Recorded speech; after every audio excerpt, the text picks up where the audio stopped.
Good morning students. Today's topic is Schrödinger wave equation. Schrödinger wave equation काफ़ी important है, हमारी chemistry में, physics में भी आती है। वैसे ये यूज़ किसके लिए होती है, ये है क्या चीज़? साइंटिस्ट थे एरविन श्रोडिंजर, उन्होंने 1926 में एक इक्वेशन दी थी। इक्वेशन क्या थी? Curly square psi upon curly x square, curly partial differentiation, क्योंकि यहाँ पे एक्स वाई जेड तीनों को हम ले रहे हैं, तो एक के विद रिस्पेक्ट टू अगर हम करते हैं डिफरेंशिएशन तो वो डी होता है। अगर बाकी तीनों कोऑर्डिनेट हमने साथ में लेना है तो कर्ली पार्शियल डिफरेंशिएशन ले लेते हैं हम। Curly square psi upon curly x square, curly square psi upon curly y square plus curly square psi upon curly z square plus 8 pi square m upon h square into E minus we into psi is equal to 0। ये थी सारी equation, इसकी derivation करेंगे अभी हम। ये derive कैसे हुई थी? उन्होंने डी ब्रोगली कंसेप्ट यूज़ किया था। डी ब्रोगली कंसेप्ट क्या था? इलेक्ट्रॉन पे लगाया था कि इलेक्ट्रॉन के पास डुअल नेचर है, पार्टिकल भी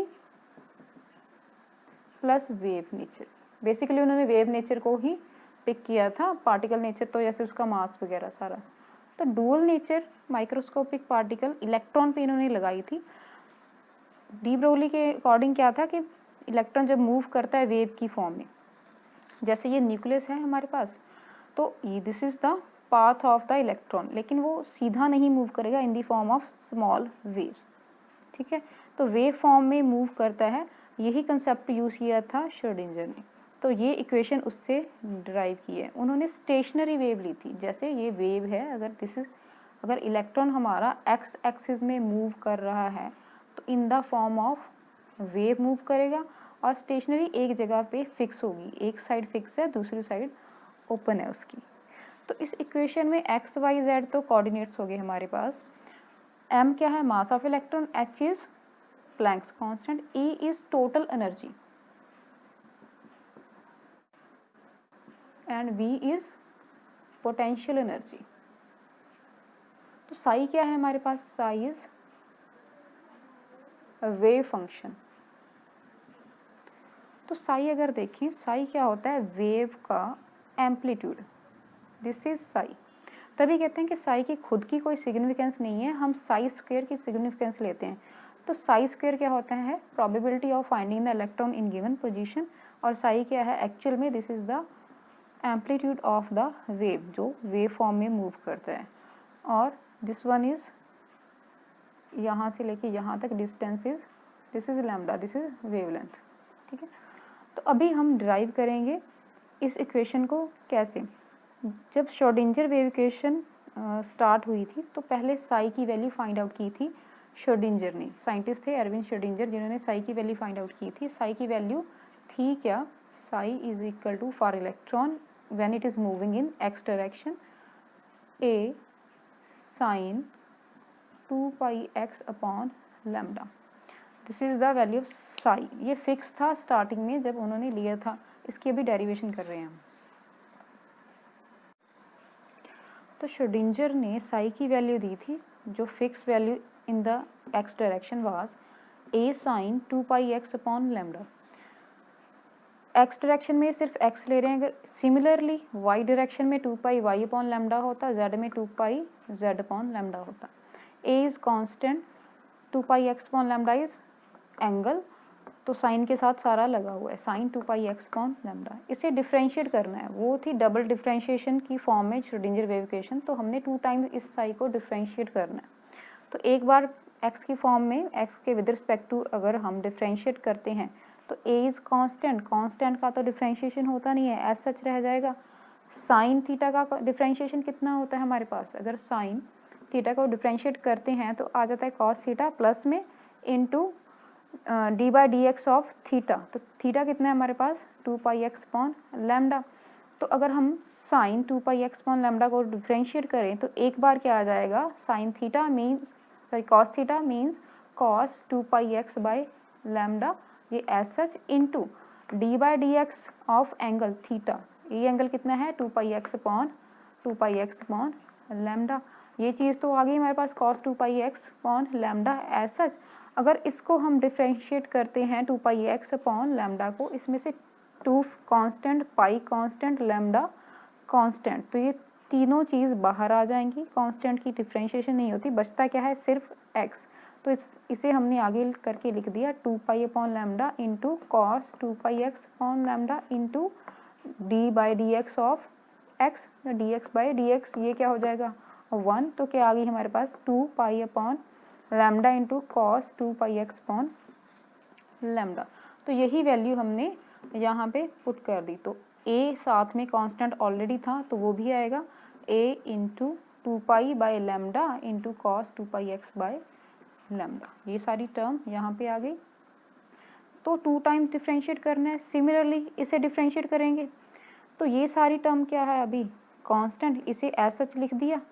तो अभी इससे डिफ्रेंशिएट करना है हमने। कॉस थीटा का डिफ्रेंशिएशन क्या होता है हमारे पास माइनस साइन थीटा।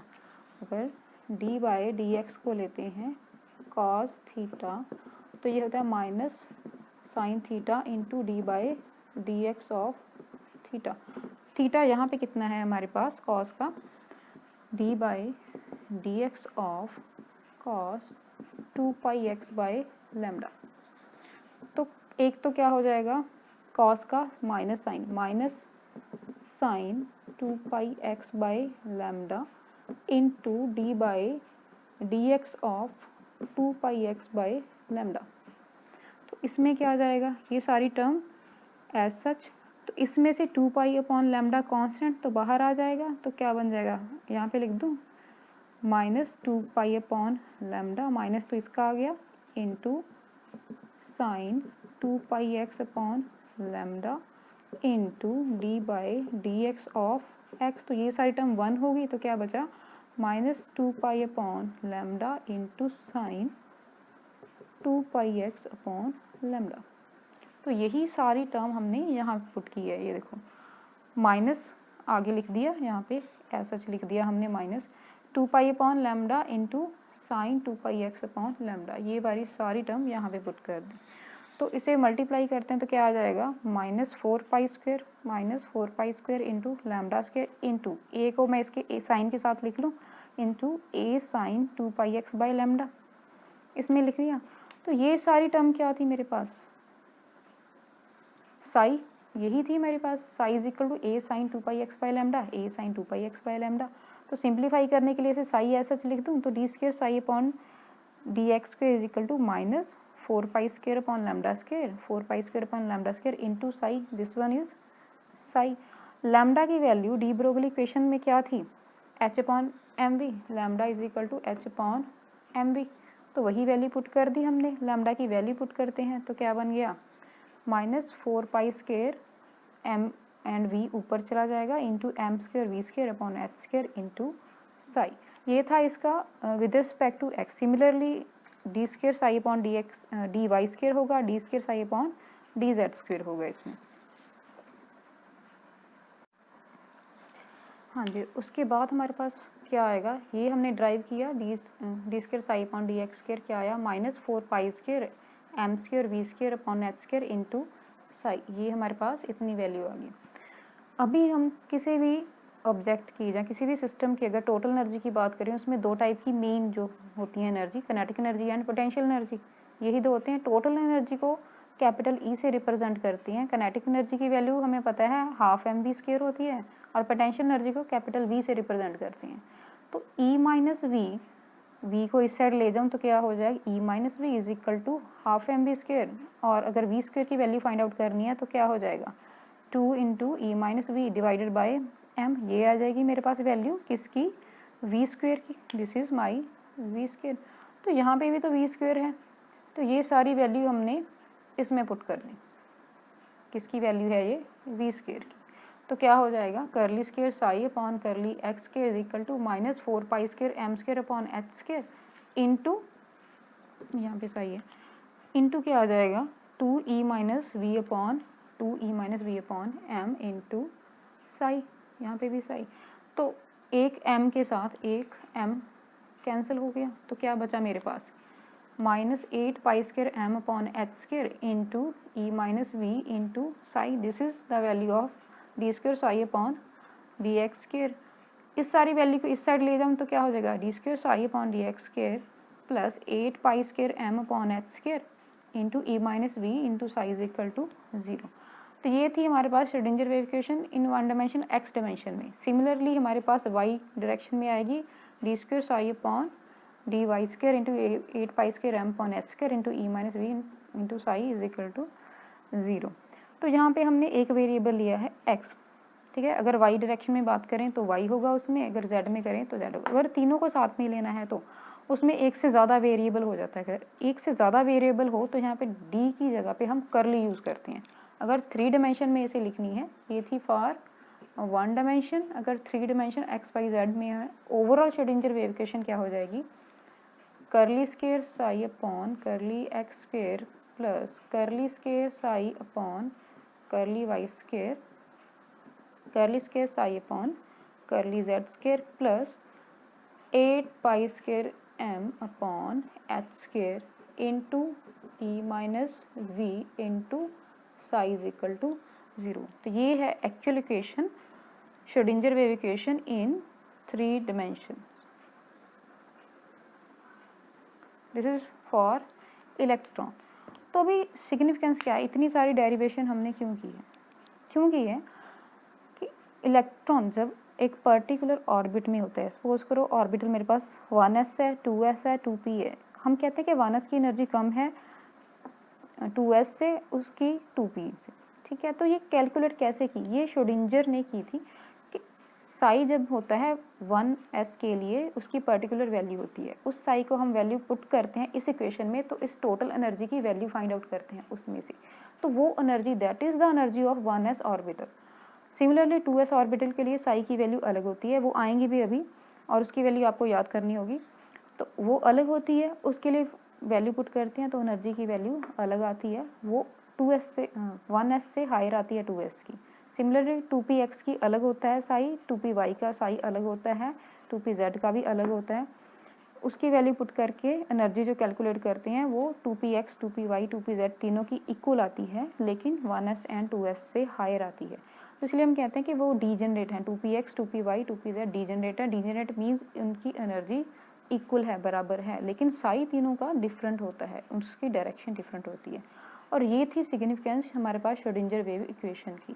क्या है हमारे पास, ये है सारी श्रोडिंगर वेव इक्वेशन, जिसमें से किसके लिए यूज़ करते हैं हम, एनर्जी फाइंड आउट करने के लिए पर्टिकुलर ऑर्बिटल। तो अभी तक हमने डिस्कस की है श्रोडिंगर वेव इक्वेशन, जो क्या थी हमारे पास, second order partial differentiation equation. This was the Schrodinger wave equation, curly square psi upon curly x square. Second order means 2 time differentiation, partial differentiation means curly, right. Curly square psi upon curly x square plus curly square psi upon curly y square plus curly square psi upon curly z square plus 8 pi square m upon h square into E minus we into psi is equal to 0। E is total energy, v is potential energy, h is Planck's constant, m is mass of electron, pi is constant, psi is wave function। तो अब हमें देखना है कि साई कैसा हो कि हम इस वैल्यू में पुट कर सकें। साई की बहुत सारी वैल्यूज़ होंगी, लेकिन जो सिग्निफिकेंट होगी हम वही पुट करेंगे, वो पुट करेंगे, उससे जो एनर्जी आएगी जो हमारे 1s की, 2s की, 2p की, इस टाइप की। तो कौन सी कंडीशन है जो साई को फॉलो करनी ज़रूरी है? पहला तो है Sai must be single value. जैसे 1s के लिए मैं कहती हूँ कि साई की कोई वैल्यू है, 1s ऑर्बिटल इलेक्ट्रॉन मेरे पास 1s में प्रेजेंट है, तो उसके पर्टिकुलर साई होगा, this is the Sai for 1s। तो वो वैल्यू अगर मैं पुट करूँगी और इस सारी कैलकुलेशन करके एनर्जी निकालूंगी, that will be energy of 1s। तो पर्टिकुलर एनर्जी आएगी। अगर मेरे पास 2 साई हैं, this is Sai for 1s, this is suppose करो साई नॉट फॉर 1s, इस टाइप का लगा लिया, साई डैश लगा लो, जिस कोई 2 साई है मेरे पास, तो एनर्जी 2 आ जाएंगी ई डैश। तो दोनों में से कौन सी एनर्जी है? लेकिन 1s की तो एक पर्टिकुलर फिक्स एनर्जी होती है, तो कभी भी ऐसा नहीं होना चाहिए, सिर्फ एक सिंगल वैल्यू होनी चाहिए मेरे पास साई की फॉर पर्टिकुलर ऑर्बिटल। सेकेंड है Sai must be finite value, infinity कभी भी साई होगा नहीं, because Sai square is the probability of finding the electron in given space. तो अगर इसकी पर्टिकुलर वैल्यू होगी तो ही साई स्क्वायर की पर्टिकुलर वैल्यू होगी। अगर ये इन्फिनिटी हो गया तो साई स्क्वायर, इन्फिनिटी स्क्वायर भी इन्फिनिटी हो जाएगा। तो कभी भी probability of finding the electron infinity होता ही नहीं है। इन्फिनिटी मीन्स बहुत ज़्यादा, कोई पर्टिकुलर फाइनाइट वैल्यू होगी तभी वो साई वैलिड है। थर्ड है Sai must be zero at infinity. Sai must be zero at infinity, इसका क्या मतलब है? इससे भी हम साई स्क्वायर से ही कोरिलेट करेंगे। साई, अगर साई इन्फिनिटी डिस्टेंस पे ज़ीरो है तो Sai square at infinity distance will be zero. Distance का क्या मतलब? हम प्रोबेबिलिटी ढूंढते हैं न्यूक्लियस के अराउंड कि 1s में इतनी प्रोबेबिलिटी है, 2s में प्रोबेबिलिटी है, 3s में 2p में इतनी प्रोबेबिलिटी है, लेकिन जहाँ जहाँ पे प्रोबेबिलिटी है वहाँ पे इलेक्ट्रॉन की पॉसिबिलिटी होती है, जैसे 2p में 6 हो गए, ठीक है जी, तभी पॉसिबिलिटी है। अगर मैं बात बोलूँ कि ये न्यूक्लियस है, इससे इनफाइनाइट डिस्टेंस पे इलेक्ट्रॉन होने की क्या प्रोबेबिलिटी है, तो वो ज़ीरो होगी, क्योंकि एटम का पर्टिकुलर एरिया होता है, इन्फिनिटी एरिया नहीं होता। इन्फिनिटी एरिया मीन्स कोई डिस्टेंस न्यूक्लियस से इनफाइनाइट डिस्टेंस पे अगर हम कोई इलेक्ट्रॉन देखें तो वो उस न्यूक्लियस का नहीं होगा, वहाँ पे साई स्क्वायर ज़ीरो होना चाहिए eight infinite distance from the nucleus, तो साई भी वहाँ पे ज़ीरो होगा। नेक्स्ट है Sai must be continuous at all the points in space. अब इसका क्या मतलब है? अगर हम एनर्जी और साई का ग्राफ प्लॉट करें, एनर्जी और साई का अगर मैं ग्राफ प्लॉट करती हूँ, ये कंटिन्यूस होना चाहिए, इस टाइप का होना चाहिए, डिसकंटिन्यूस नहीं होना चाहिए, इस टाइप का नहीं होगा। ये जहाँ गया, ये यहाँ गया, ये क्या है? गैप है, डिसकंटिन्यूस है, तो कंटिन्यूटी होनी चाहिए। क्यों होनी चाहिए? सपोज करो मेरे पास इस टाइप का कोई ग्राफ आएगा, तो इस साई की वैल्यू पे, साई अगर मैं ये वाला पुट करती हूँ तो ये एनर्जी आती है, अगर ये वाला साई पुट करती हूँ तो ये एनर्जी आती है, ये वाला साई पुट करती हूँ तो ये एनर्जी आती है। अगर ऐसे डिसकंटिन्यूस हुआ तो यहाँ पे तो एनर्जी शो होगी इस एरिया में, लेकिन यहाँ पे साई है नहीं है, तो बिना साई के एनर्जी भी पॉसिबल नहीं है। पर्टिकुलर एनर्जी लेवल का पर्टिकुलर साई होता है, तो ये मतलब है इस लाइन का, Sai must be continuous. Energy अगर हम कैलकुलेट करते हैं वो किसी न किसी पर्टिकुलर साई की वजह से ही है, जिस पे साई है ही नहीं तो वहाँ पे एनर्जी भी नहीं होगी। यहाँ पे एनर्जी शो हो रही है, साई तो है नहीं, तो ये क्या है? ग्राफ बिल्कुल गलत।